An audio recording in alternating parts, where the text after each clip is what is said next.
Αξιότιμε κύριε Γραμματεύ, αξιότιμε κύριε Πρόεδρε, κυρίες και κύριοι, αγαπητά μας παιδιά. Αποτελεί ιδιαίτερη τιμή για εμένα η πρόσκληση εκ μέρους της Οργανωτικής Επιτροπής της Επιστημονικής Διημερίδας αυτής να συμμετάσχω εκπροσωπώντας το Πανεπιστήμιο Ιωαννίνων μέσω του Εργαστηρίου Φιλοσοφικών Ερευνών για τις Επιστήμες, την Τεχνολογία και τον Πολιτισμό του Τμήματος Φιλοσοφίας της Φιλοσοφικής Σχολής στις επετειακές εκδηλώσεις και εργασίες για τον εορτασμό των 80 χρόνων από τη διάσωση της εβραϊκής κοινότητας του νησιού. Πρόκειται για μια πράξη ηρωισμού σε ατομικό και συλλογικό επίπεδο, μοναδικής εμβέλειας και ηθικού μεγέθους, που τιμά το λαό της Ζακίνθου και τον ελληνικό λαό εν συνόλο, καθώς και την Ορθόδοξη Εκκλησία, μιας και μαρτυρεί τον οικουμενισμό και την αδελφοσύνη που διαπερνά την παράδοση του τόπου μας στη διαχρονία της.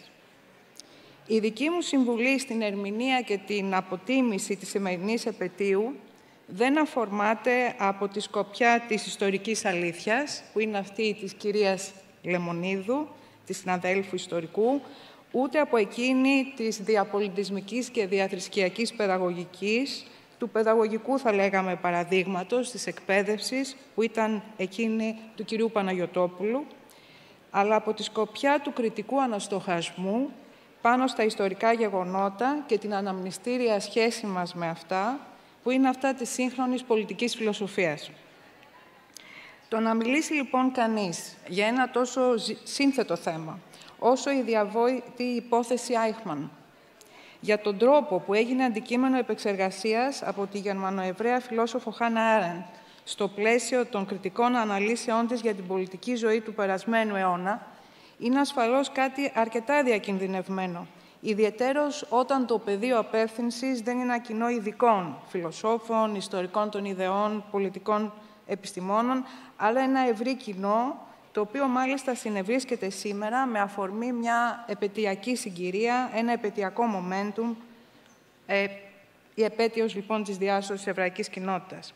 Η υπόθεση Άιχμαν από μόνη της, οι ιδιαίτερες ιστορικές συνθήκες μέσα στις οποίες εκτυλίχθηκε, η τεράστια πηγησή της στον τύπο διεθνώς, η σύνθετη αποτύπωσή της στην ποικιλία των αντιδράσεων εντός εβραϊκών κοινοτήτων, εντός και κυρίως εκτός του κράτους του Ισραήλ, και τέλος η σχέση της με τη συνολική φιλοσοφική επεξεργασία της Άρεντ για τον αντισημιτισμό είναι ασφαλώς πολύ διαφιλονικούμενα ζητήματα.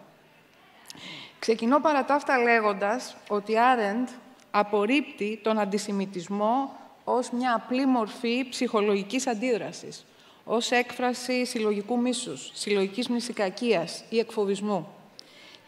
Το αναπορρίπτει επίσης ως ένα απλό ιδεολόγημα, ως ένα παρακλάδι του ρατσισμού, θα λέγαμε, ή μια σειρά παρόμοιων ρευμάτων που ξεπήδησαν από επιστημονικές βιολογικές θεωρίες του δεύτερου μισού του 19ου αιώνα. Τον εκλαμβάνει αντιθέτως ως ένα συμπαγές πολιτικό μόρφωμα με ιδιαίτερα χαρακτηριστικά που πρέπει να μελετηθούν αυτοδύναμα και μέσα από πολύ διαφορετικά πρίσματα ιστορικών, κοινωνικών επιστημόνων και φιλοσόφων. Τη συστηματική μελέτη του αντισημιτισμού ξεκινάει η Γερμανοεβραία φιλόσοφος πολύ νωρίτερα από το γνωστό βιβλίο της για την υπόθεση Άιχμαν, που έχει τον τίτλο «Ο Άιχμαν στην Ιερουσαλήμ, έκθεση για την κοινοτοπία του κακού», βιβλίο της του 1963, ο πρωτότυπος τίτλος είναι «Eichmann in Jerusalem, a report on the banality of evil». Η πρώτη της, λοιπόν, επεξεργασία και η πιο ολοκληρωμένη του αντισημιτισμού γίνεται στο τρίτομο βιβλίο της για τον ολοκληρωτισμό. Ο τίτλος του βιβλίου είναι «Οι απαρχές του ολοκληρωτισμού», ένα βιβλίο του 1951, το οποίο απαρτίζεται από τρία μέρη. Το πρώτο μέρος έχει τον τίτλο «Αντισημιτισμός», ακριβώς. Το δεύτερο, τον τίτλο «Ιμπεριαλισμός». Και το τρίτο, που ουσιαστικά κορυφώνει την όλη πραγμάτευση, είναι το μέρος για τον ολοκληρωτισμό. Το πρώτο, λοιπόν, μέρος των απαρχών του ολοκληρωτισμού, με τον τίτλο «Αντισημιτισμός», εστιάζει στην ανάδυση της αντισημιτικής ιδεολογίας, καθώς και των πρώτων αντισημιτικών πρακτικών στην κεντρική, δυτική και ανατολική Ευρώπη το 19ο αιώνα, με επίκεντρο την υπόθεση Dreyfus στη Γαλλία. Αξίζει να πούμε βέβαια ότι τα τρία μέρη των απαρχών του ολοκληρωτισμού αλληλοδιαπλέκονται, πράγμα που είναι εμφανές από την εσωτερική λογική της οργάνωσής τους. Με άλλα λόγια, η αντισημιτική ιδεολογία ενυπάρχει στη μηχανική, θα λέγαμε, του ολοκληρωτικού συστήματος που είναι ο ναζισμός. Ο ναζισμός δεν θα μπορούσε να υπάρξει χωρίς τον αντισημιτισμό. Δηλαδή, δεν θα μπορούσαμε να έχουμε στρατόπεδα συγκέντρωσης παρά μόνο στη βάση της αντισημιτικής ιδεολογίας. Ένας αναγκαίος δεσμός, τον οποίο η Άρεντ αναλύει με τρόπο εξαιρετικά διεισδυτικό στο τρίτο μέρος των απαρχών του ολοκληρωτισμού. Σας διαβάζω ένα απόσπασμα από τον πρόλογο, λοιπόν, έτσι. Το έχετε εδώ μπροστά σας. Οι πολιτικές εξελίξεις του 20ου αιώνα οδήγησαν τον εβραϊκό λαό στο κέντρο της θύελλας των γεγονότων. Το εβραϊκό ζήτημα και ο αντισημιτισμός, σχετικώς ασύμπαντα φαινόμενα με όρους παγκόσμιας πολιτικής, έγιναν ο καταλυτικός παράγοντας, πρώτα με την άνοδο του ναζιστικού κινήματος και την εγκαθίδρυση της οργανωτικής δομής του Τρίτου Ράιχ, στο οποίο κάθε πολίτης έπρεπε να αποδείξει πως δεν ήταν Εβραίος, έπειτα με έναν παγκόσμιο πόλεμο πρωτοφανούς αγριότητας και τέλος με το πρωτοφανές έγκλημα της γενοκτονίας στο μέσο του δυτικού πολιτισμού. Μου φάνηκε προφανές ότι καλούσε όλο αυτό, λοιπόν, όχι μόνο σε θρήνο και καταγγελία, αλλά και σε κατανόηση. Δεν μπορούμε βεβαίως να δώσουμε εδώ όλες τις εξαιρετικά ενδιαφέρουσες πτυχές αυτής της ανάλυσης, αξίζει όμως να σταθούμε σε τρία στοιχεία της, και αυτό γιατί προϋποντίθεται τα στοιχεία αυτά στη μετέπειτα, 10 χρόνια μετά περίπου, ανάλυση της υπόθεσης Άιχμαν από την Άρεντ. Πρώτο στοιχείο. Η Άρεντ δεν στοχεύει, παρόλες τις συγκεκριμένες ιστορικές πληροφορίες και κοινωνιοθεωρητικές αναλύσεις που μας παρέχει, δεν στοχεύει λοιπόν να μας δώσει μια ιστορική ή κοινωνιολογική εξήγηση, δετερμινιστικού θα λέγαμε τύπου, του τι είναι αντισημιτισμός. Του τι έκανε λοιπόν δυνατή αφενός την ανάδυση του αντισημιτισμού το 19ο αιώνα και αφετέρου την άνευ όρων και ορίων εγκαθίδρυσή του σαν μηχανή προπαγάνδας εντός ενός πολιτικού συστήματος όπως ο ναζισμός. Κύρια πρόθεσή της είναι η κατανόηση των στοιχείων εκείνων που έκαναν δυνατή σε μια συγκεκριμένη ιστορική συγκυρία την αποκριστάλλωση μιας απολύτως καινοφανούς ιστορικής κατάστασης που είναι ο ολοκληρωτισμός. Η περίοδος αναφοράς της είναι το διάστημα 1880-1933 και όσον αφορά φυσικά την ανάδειξη του ολοκληρωτισμού, ο Μεσοπόλεμος, η περίοδος που ακολουθεί τον Πρώτο Παγκόσμιο Πόλεμο. Σε αυτό το πνεύμα θα πρέπει να διαβάσουμε μια κριτική διάγνωσή της όπως η εξής. Ως ομάδα, ο δυτικός εβραϊσμός αποσυντέθηκε μαζί με το εθνικό κράτος κατά τις δεκαετίες που προηγήθηκαν από το ξέσπασμα του Πρώτου Παγκόσμιου Πολέμου. Η γοργή παρακμή της Ευρώπης μετά τον πόλεμο τους βρήκε ήδη χωρίς την προηγούμενη εξουσία τους, εξατομικευμένους σε μια αγέλη πλούσιων ατόμων. Σε μια ιμπεριαλιστική εποχή, ο εβραϊκός πλούτος είχε γίνει ασήμαντος. Σε μια Ευρώπη χωρίς αίσθηση ισορροπίας ισχύως ανάμεσα στα έθνη της και της διαευρωπαϊκής αλληλεγγύης, το μη εθνικό, το διαευρωπαϊκό εβραϊκό στοιχείο έγινε αντικείμενο γενικού μίσους, εξαιτίας του άχρηστου πλούτου του και περιφρόνησης, εξαιτίας της ανισχυρότητάς του. Είναι επομένως σαφής η σύνδεση της τύχης του εβραϊσμού με εκείνη των πολιτικών σχηματισμών της Ευρώπης και ιδιαιτέρως της πορείας του ευρωπαϊκού έθνους κράτους κατά το Μεσοπόλεμο.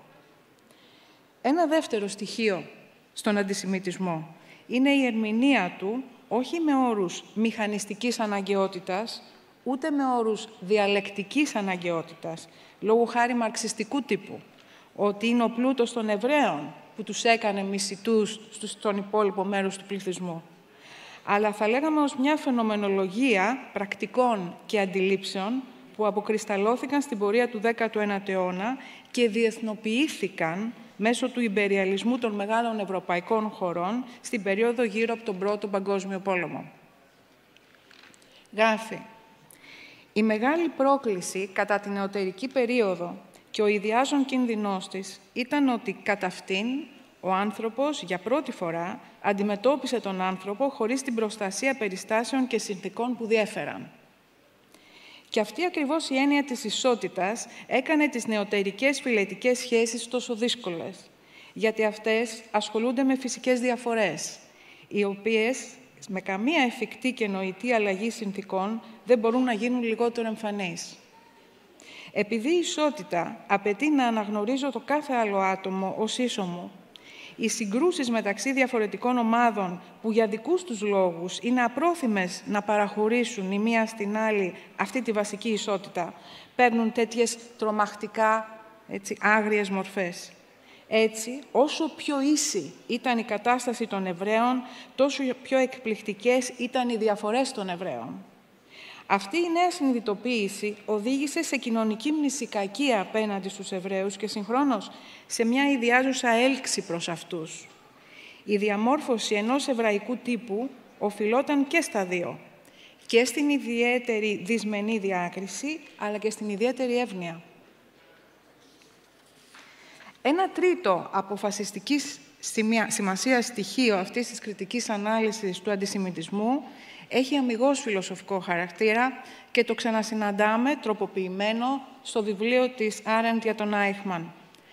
Πρόκειται για αυτό που αυτή θα αποκαλέσει, όχι στο πρώτο, αλλά στο τρίτο, στο τελευταίο μέρος των απαρχών του ολοκληρωτισμού, radical evil, ριζικό κακό.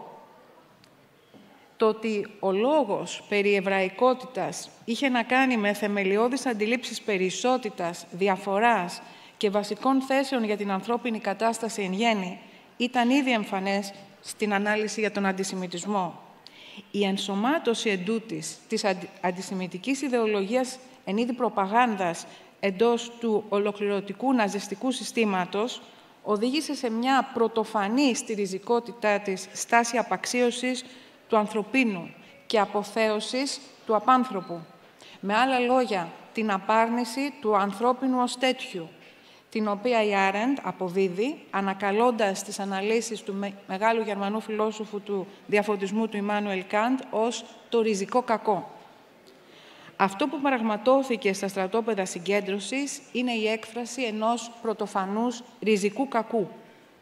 Σε μια επιστολή της, του 1951, στο φίλο της φιλόσοφο Καρλ Γιάσπερς, γράφει χαρακτηριστικά. Τι είναι ριζικό κακό? Αυτό δεν το ξέρω. Και μου φαίνεται ότι έχει να κάνει με το εξής φαινόμενο. Το να κάνουμε τα ανθρώπινα όντα ως ανθρώπινα όντα σε εισαγωγικά πλεονάζοντα. Όχι το να τα χρησιμοποιούμε απλώς ως μέσα για σκοπούς, πράγμα που αφήνει την ανθρώπινη ουσία τους καθεαυτή άθικτη και επηρεάζει την ανθρώπινη αξιοπρέπειά τους, αλλά το να τα κάνουμε σε εισαγωγικά πλεονάζοντα ως ανθρώπινα όντα. Αυτό είναι κάτι που επέρχεται όταν οτιδήποτε μη προβλέψιμο, πράγμα που για τα ανθρώπινα όντα είναι το ισοδύναμο της αυθορμησίας, έχει πλέον εξαλειφθεί. Με άλλα λόγια, το ριζικό κακό δεν είναι τίποτα άλλο από την απανθρωποποίηση των ανθρωπίνων όντων με την άνευ όρων μετατροπή τους σε υλικά αποθέματα, σε απλά αποθέματα. Αποθέματα για καταναγκαστική εργασία, για επιστημονικό πειραματισμό, σε εισαγωγικά το επιστημονικό, ή απλώς για απόλυτο έλεγχο. Τον κυριολεκτικό θρίαμβο της οργάνωσης ενός τυφλού συστήματος γραφειοκρατικού τύπου, όπως ήταν τα στρατόπεδα συγκέντρωσης. Όπως θα δούμε σε λίγο, το ριζικό κακό της ανάλυσης των απαρχών του ολοκληρωτισμού μοιάζει να βρίσκει το αντεστραμμένο ανάλογό του σε ό,τι η Άρεντ διαγιγνώσκει ως κοινοτοπία του κακού στην υπόθεση Άιχμαν. Ερχόμαστε τώρα στα έτσι πολύ επεισοδιακά της υπόθεσης Άιχμαν, με όσο μεγαλύτερη φυσικά συντομία μπορούμε. Μια δεκαετία περίπου μετά την έκδοση της τριλογίας της Άρεντ για τις απαρχές του ολοκληρωτισμού. Πρώτα απ' όλα, λοιπόν, ποιος ήταν ο Άιχμαν, ο Άντολφ Άιχμαν. Ο Άιχμαν, γεννημένος το 1906, θεωρείται από τους ιστορικούς ως ένας από τους σε εισαγωγικά ειδικούς της Jewish case, της εβραϊκής υπόθεσης στο Τρίτο Ράιχ και ένας από τους πρωτεργάτες της γνωστής τελικής λύσης, δηλαδή αυτού που όλοι γνωρίζουμε ως ολοκαύτωμα. Δούλεψε αρχικά διευκολύνοντας την απέλαση Εβραίων από διάφορα κέντρα της κατεχόμενες από τους Γερμανούς Ευρώπης, κυρίως της Ανατολικής και Κεντρικής Ευρώπης, από την Ουγγαρία και την Πολωνία, και στη συνέχεια επικέντρωσε τις δραστηριότητές του στη διαχείριση της μαζικής μετακίνησης εβραϊκών πληθυσμών προς τα στρατόπεδα συγκέντρωσης. Το 1942 ο Άιχμαν υπηρέτησε ως πρακτικογράφος στη διαβόητη διάσκεψη της Wannsee, όπου τα επίσημα αντισημιτικά μέτρα μετατράπηκαν σε επίσημη πολιτική γενοκτονίας, οδηγώντας, όπως ξέρουμε, στον αφανισμό 6 εκατομμύρια Ευρωπαίων Εβραίων.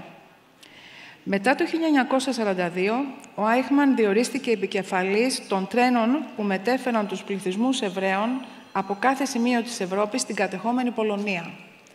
Το 1944 στάλθηκε στην Ουγγαρία για να οργανώσει την απέλαση Εβραίων της Ουγγαρίας προς το Auschwitz και μάλιστα έγινε γνωστός για την ανυπακοή του στον ίδιο τον Χίμλερ, του οποίου την εντολή για πάυση της εβραϊκής εξόντωσης στα στρατόπεδα παράκουσε, ενώ παράλληλα κατέστρεψε μαζικά κάθε σημείο και μαρτυρία αυτού που είναι ευρέως γνωστό ως τελική λύση, δηλαδή τη μαζική εξόντωση Εβραίων στα στρατόπεδα συγκέντρωσης.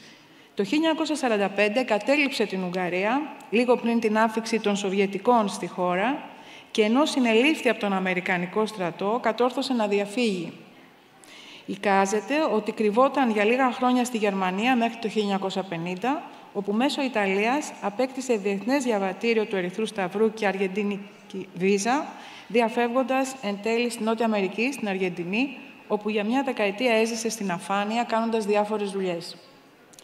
Το Μάιο του 1960 ο Άιχμαν απαγάγεται από τις Ισραηλινές μυστικές υπηρεσίες, από τη Μοσάντ, με πολύ επεισοδιακό τρόπο, και ίσως έχετε δει, οι περισσότεροι από εσάς, τη μυθιστορηματική μεταφορά της απαγωγής του Άιχμαν από τη Μοσάντ στην ταινία «Επιχείρηση Φινάλε», του Chris Wise, ταινία του 2018.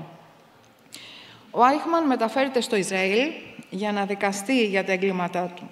Η συγκεκριμένη ενέργεια είχε συνέπειες, μεγάλες συνέπειες, μερικές από τις οποίες ξεπερνούν την καθαρά ιστορικοπολιτική συγκυρία, καθώς δημιουργούνται διπλωματικά επεισόδια, νομικά ζητήματα και τέλος υπάρχουν μια σειρά από πραγματικές συνθήκες αναζήτησης και εντοπισμού που βέβαια είναι προς αναζήτηση από τους ιστορικούς. Η Μοσάντ ενεπλάκη άμεσα στην καταδίωξη και τον εντοπισμό του Άιχμαν, δεν τον εντόπισε, εγκατέλειψε την επιχείρηση, αυτό πολύ πριν το 1960, και ο Γερμανός εισαγγελέας της ΕΣΥΣ Φριτς Μπάουερ, επιμένοντας την καταδίωξη του Άιχμαν,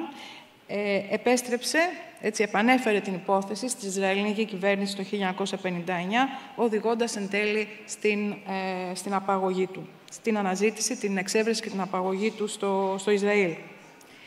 Η δεύτερη φάση αυτής της ιστορίας πήρε πολύ μεγάλη διεθνή προβολή μέσω άρθρων και χρονικών σε μεγάλες εφημερίδες όπως η New York Times, το Life, το New Yorker, και είχε να κάνει με τις συνθήκες της δίκης στην οποία οδηγήθηκε ο Άιχμαν. Και εδώ είναι η στιγμή που η υπόθεση Άιχμαν διασταυρώνεται με τη Χάννα Άρεντ, η οποία ζητά από το περιοδικό New Yorker να τη στείλει ως ανταποκρίτρια στη δίκη, να τη στείλει λοιπόν στην Ιερουσαλήμ. Εδώ πρέπει να πούμε ότι πολλοί εβραϊκής κυρίως καταγωγής διανοούμενοι, όπως ο Έριχ Φρόμ, ο Καρλ Γιάσπερς και άλλοι, τοποθετούνται γύρω από τη σύλληψη, την απαγωγή, τη σύλληψη και τη μεταφορά του Άιχμαν στην Ιερουσαλήμ. Είναι πραγματικά ένα θέμα που την εποχή εκείνη δημιουργεί μεγάλη αντιπαλότητα και μέσα στην εβραϊκή κοινότητα, και μέσα σε αυτό το εξαιρετικά τεταμένο κλίμα και με τα φώτα της δημοσιότητας και του παγκόσμιου τύπου επάνω στη δίκη Άιχμαν, φτάνει η φιλόσοφος στην Ιερουσαλήμ. Δεν έχει ιδιαίτερο νόημα να αναφέρουμε πολλά από τα στοιχεία της έκθεσης, την οποία γράφει για το περιοδικό. Ίσως κάποιοι από εσάς έχετε δει την ταινία της Μάργαρετ Φον Τρότα, που ουσιαστικά είναι μια βιογραφία της Άρεντ, η οποία όμως εστιάζει στην κάλυψη από αυτήν της δίκης του Άιχμαν. Θα ήθελα να εστιάσω σε 3 στοιχεία, τα οποία είναι, κατά τη γνώμη μου, πολύ σημαντικά. Η Άρεντ επεξεργάζεται την ιδέα της κοινοτοπίας, αυτό που λέει banality of evil, της κοινοτοπίας του κακού, ξεκινώντας από μια διαπίστωση, που δεν ήταν μόνο δική της διαπίστωση, ήταν γενικότερη διαπίστωση. Και άλλοι παρατηρητές και σχολιαστές της δίκης είχαν εντυπωσιαστεί από το ότι ο Άιχμαν δεν έδινε την εντύπωση ενός διαβόλου, δεν έδινε την εντύπωση ενός ηθικού τέρατος, ενός διαστραμμένου ανθρώπου. Η εντύπωση που έδινε ήταν η εντύπωση ενός πολύ συνηθισμένου ανθρώπου. Ακόμα και ο ίδιος ο συνήγορός του τον περιέγραφε ως απλό ταχυδρόμο. Είχε, λέει, την νοοτροπία και τη συμπεριφορά ταχυδρόμου. Δεν είχε τη συμπεριφορά τέρατος ή εγκληματία. Αυτό το στοιχείο ήταν σε γνώση της Άρεντ ήδη πριν από την άφηξή της στην Ιερουσαλήμ και έτσι, σε αρκετά σημεία του βιβλίου της, αναφέρεται στον Άιχμαν ως ένα απλό ανθρωπάκο που με τη συνηθισμένη, σχεδόν στερούμενη, γράφει featureless, στερούμενη χαρακτηριστικών φυσιογνωμία του, παραπέμπει σε μια απόλυτη επιφανειακότητα, σε μια απόλυτη ρηχότητα χαρακτήρα. Σε ένα σημείο, μάλιστα, του βιβλίου, η Άρεντ τον αποκαλεί θεατρίνο. Λέει ο Άρεντ, είναι ένας μεγάλος θεατρίνος, εννοώντας ότι δεν διαθέτει ένα συμπαγές πρόσωπο, αλλά διαθέτει πολλά προσωπία. Δεν μοιάζει να διακατέχεται από το αβυσαλαίο βάθος ενός κακού ανθρώπου, ενός ηθικού τέρατος. Γράφει, παρόλες τις προσπάθειες του δημόσιου κατηγόρου, όλοι έβλεπαν ότι ο άνθρωπος αυτός δεν ήταν τέρας, αλλά πραγματικά δυσκολεύονταν να διώξουν την υποψία ότι ήταν θεατρίνος. Και αφού η υποψία αυτή θα ήταν μοιραία για το όλο εγχείρημα και ήταν μάλλον δύσκολο να υποστηριχθεί απέναντι στα βάσανα που αυτός και οι όμοιοι του είχαν προκαλέσει σε εκατομμύρια ανθρώπους, οι χειρότεροι θεατρινισμοί του περνούσαν απαρατήρητοι και σχεδόν τίποτε δεν γραφόταν για αυτούς. Ένα δεύτερο σημαντικό στοιχείο του ψυχογραφήματος του Άιχμαν, στο οποίο επιδίδεται η Άρεντ, το οποίο υπερβαίνει κατά πολύ τις απλώς ψυχολογικές ή ηθογραφικές παρατηρήσεις, είναι η απόλυτη και τυφλή, με την κυριολεκτική σημασία του όρου, συμμόρφωση του Άιχμαν στις εντολές που δεχόταν. Μάλιστα, στο κεφάλαιο του βιβλίου της με τίτλο «Καθήκοντα ενός νομοταγούς πολίτη», η Άρεντ σχολιάζει την επίκληση από τον Άιχμαν μιας φιλοσοφικής δικαιολόγησης της τυφλής συμμόρφωσής στους κανόνες, καθώς αυτός επικαλούνταν ρητά στη διάρκεια της δίκης τον Καντ, τον μεγάλο γερμανό φιλόσοφο, και την περίφημη ηθική του θεωρία περί κατηγορικής προσταγής, για να δικαιολογήσει την τυφλή υπακοή του στους ανωτέρους του αξιωματούχους. Δεν θα διαβάσω αυτό το μεγάλο απόσπασμα, που ακριβώς εστιάζει στο γεγονός ότι ο Άιχμαν προσπαθούσε να πείσει τους κατηγόρους του ότι αυτό που έκανε δεν ήταν τίποτα άλλο από το να εφαρμόσει την καντιανή δεοντολογία, να κάνει το καθήκον, να κάνει το δέον. Η Άρεντ συνεχίζει επισημαίνοντας για την υπακοή, την πειθαρχία στην ιεραρχία και τον νόμο τα εξής. Σε μεγάλο μέρος, η φρικτά φιλόπονη επιμέλεια με την οποία εφαρμόστηκε η τελική λύση, επιμέλεια που εντυπωσιάζει τον παρατηρητή σαν τυπικό γνώρισμα των Γερμανών ή σαν χαρακτηριστικό του τέλειου γραφειοκράτη, ανάγεται στην παλιά άποψη που ήταν πράγματι πολύ διαδεδομένη στη Γερμανία. Το να είσαι νομοταγής δεν σημαίνει απλώς να υπακούς τους νόμους, αλλά να ενεργείς σαν να έχεις εσύ θεσπίσει τους νόμους με βάση τους οποίους ενεργείς. Από εκεί προέρχεται και η πεποίθηση ότι πρέπει να κάνουμε ακόμη περισσότερα από όσα λέει η φωνή του καθήκοντος. Τέλος, τα δύο προηγούμενα χαρακτηριστικά της ρηχότητας και του θεατρινισμού, αλλά και της αδιαφοροποίητης και ανεφόρων συμμόρφωση στους κανόνες και στις εντολές, οδηγούν την ανάλυση της σε μια καταληκτική διαπίστωση που έχει να κάνει ακριβώς με την ιδιαίτερη φύση του κακού που προσυδειάζει στις εγκληματικές ενέργειες ενός ανθρώπου όπως ο Άιχμαν. Φαίνεται ότι πρόκειται για ένα κακό που έχει χάσει κατά πολύ το χαρακτήρα του εξαίρετου ή του σπάνιου, ακόμα και του ριζικού κακού, για το οποίο μιλούσε η ίδια στις μελέτες της για τον ολοκληρωτισμό, καθώς έχει γίνει ένα συνηθισμένο, ένα τετριμένο κακό, σε ένα κοινότοπο κακό. Γράφει λοιπόν... έχουμε πρόβλημα με το... Εδώ δεν το βλέπω. Όχι, συγγνώμη. Όχι, συγγνώμη. Έρχεστε λίγο.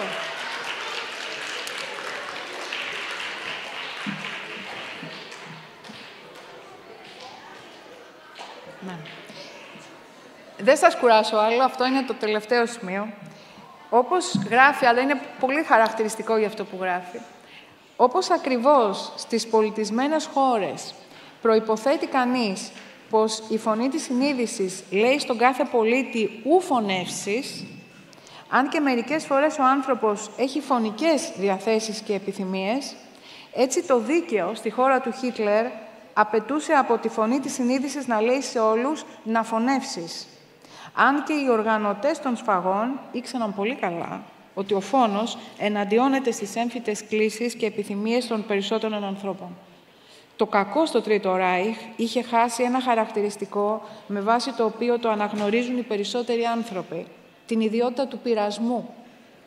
Πολλοί Γερμανοί και πολλοί Ναζί, πιθανόν η συντριπτική τους πλειονότητα, θα πρέπει να ένιωθαν τον πειρασμό να μην σκοτώσουν, να μην ληστέψουν, να μην αφήσουν τους πλησίον τους να θανατωθούν και να μην συνεργήσουν σε όλα αυτά τα εγκλήματα, επωφελούμενοι από αυτό. Αλλά ένας Θεός ξέρει πώς έμαθαν να αντιστέκονται στον πειρασμό τους. Στον επίλογο, λοιπόν, της έκθεσης για τη δίκη του Άιχμαν, η Άρεντ επανέρχεται στο ζήτημα της μοναδικότητας της δίκης της Ιερουσαλήμ, τονίζοντας ότι εάν στις δίκες της Νιρεμβέργης η έμφαση δόθηκε από τους δικαστές στην κατηγορία των εγκλημάτων πολέμου, αν και η κατηγορία των εγκλημάτων κατά της ανθρωπότητας είχε ήδη διατυπωθεί στις δίκες της Νιρεμβέργης, η δίκη του Άιχμαν λειτουργήσε παραδειγματικά, καθώς ήταν η πρώτη δίκη κατά ενός εγκληματία που καταδικάστηκε με βάση την εμπλοκή του στη φρικαλαία τελική λύση. Με άλλα λόγια, στη βάση αυτού που συνιστά κατεξοχήν ένα έγκλημα κατά της ανθρωπότητας, ένα έγκλημα κατά της ανθρώπινης υπόστασης.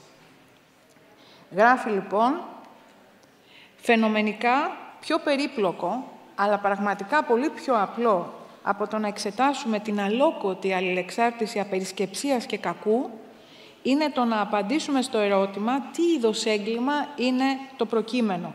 Έγκλημα για το οποίο όλοι συμφωνούν πως είναι πρωτοφανές. Γιατί η έννοια της γενοκτονίας που εισήγαγε ρητά το δικαστήριο για να αντιμετωπίσει ένα έγκλημα άγνωστο έως τότε, παρότι ενδέχεται να ισχύει ως ένα βαθμό, δεν καλύπτει πλήρως το συγκεκριμένο έγκλημα. Για τον απλό λόγο ότι σφαγές ολόκληρων λαών δεν είναι κάτι πρωτοφανές. Ήταν ρουτίνα στην αρχαιότητα και οι αιώνες της αποικιοκρατίας και του ιμπεριαλισμού μας δίνουν πάμπολα παραδείγματα πετυχημένων ή μη τέτοιων αποπύρων. Μάλλον, η έκφραση εδώ θα ήταν διοικητικές σφαγές. Η έκφραση, λοιπόν, διοικητικές σφαγές θα ήταν πιο πετυχημένη. Όταν, λοιπόν, με τη διοικητική σφαγή που εντέλεται ένας κρατικός μηχανισμός, λόγω χάρη ένα ολοκληρωτικό καθεστώς, αυτό στρέφεται ενάντια στην ίδια την ανθρώπινη υπόσταση, διότι σκοπός του δεν είναι να πλήξει απλώς την αξιοπρέπεια του ανθρώπου, αλλά το ίδιο το άτομο ως ψυχοσωματική και ηθική οντότητα, τότε ένα έγκλημα όπως το ολοκαύτωμα ανοίγει μια νέα τρομακτική εποχή στην ιστορία της ανθρωπότητας. Πρόκειται για την πρώτη και με αυτή την έννοια για την παραδειγματική περίπτωση εγκλήματος κατά της ανθρώπινης υπόστασης που διαπράχθηκε σε συνθήκες μαζικής άμβλυνσης της ικανότητας για κρίση, σε συνθήκες μαζικής ηθικής τύφλωσης. Σε αυτό το τελευταίο, λοιπόν, στοιχείο της φρικαλαίας απερισκεψίας και ηθικής ρηχότητας και τύφλωσης στοχεύει με την κριτική της ανάλυση της δίκης του Άιχμαν η Γερμανοεβραία φιλόσοφος. Είναι δε ακριβώς αυτή η έμφαση, πιστεύω, στα στοιχεία της ηθικής ρηχότητας, της επιπολαιότητας, της απερισκεψίας, της ανικανότητας για ηθική κρίση, στα οποία πρέπει να εστιάσουμε, γιατί η έλλειψη τέτοιων στοιχείων, η έλλειψη τέτοιων ηθικών κριτηρίων μπορούν πολύ εύκολα να μας ξαναοδηγήσουν σε τέτοιου τύπου πρωτοφανείς θηριωδίες. Σας ευχαριστώ πολύ.